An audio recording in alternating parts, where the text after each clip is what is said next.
An estimated 320 persons have been killed in a couple of months in Karamoja area of Uganda by unknown gunmen suspected to be armed cattle rustlers and men of the Uganda Armed Forces.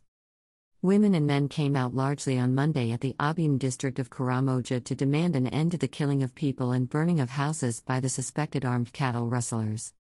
Bobi Wine, one of the presidential candidates in the last election in Uganda, in a message few minutes ago sympathized with the people of Karamoja and said, "We continue to stand with the people of Karamoja who are being raided and killed by unknown elements and their houses set on fire." These images are from Abim district, where citizens are currently staging a protest against the terror being meted on them. The regime owes the country a convincing explanation about the situation in Karamoja, especially about reports that its soldiers are participating in the indiscriminate attacks on innocent civilians. Reuters had earlier quoted and reported the military officials of the Uganda People's Defense Force to have confirmed 309 people dead in an 8-month-old operation against cattle rustling in a northeast region of the country, rich in minerals such as gold, limestone, and oil. The UPDF, working with other sister security agencies, will continue working together to completely pacify Karamoja and end all the criminality in the sub-region, said the Uganda military. Uganda-based Daily News had also reported that 3 soldiers and 3 energy geologists were ambushed and killed in Karamoja late last month. Security has recovered 6 bodies of 3 geologists working with the Ministry of Energy and Mineral Development and 3 UPDF soldiers, who had escorted the geologists, the media stated in its report.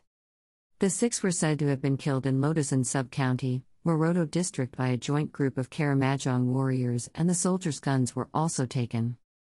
Security in Karamoja has significantly deteriorated at the hands of armed cattle rustlers that have recently killed a number of people, the media report reads. Another resident of Karamoja described the situation in the area and said, "Lives continue to be lost in Karamoja every night. The residents are fed up and are standing up. The least we can do is to amplify their cries." Last night there was an attack in Kiru Town Council and the residents have blocked the roads today morning. They need answers and an end to the massive loss of life and property in unexplainable ways. Few days ago, a local was killed in Karamoja and the community took the dead body to RDC's office in Kapelebyong. The pictures coming in from Karamoja sub-region are most disheartening. Very many Ugandans are being murdered in cold blood. The efforts to end this nightmare have not been serious. The people of Karamoja have been asking very critical questions and getting very few answers from the authorities. In many instances, people within the region have accused security forces of shooting unarmed civilians, but there have been no attempt to investigate these allegations to conclusion. In the strongest terms possible, we condemn these massacres and demand that an end is put to these senseless killings. I call upon all of us to stand in solidarity with these brothers and sisters who live in extreme fear. I call upon the media to shine a light on what is happening in Karamoja.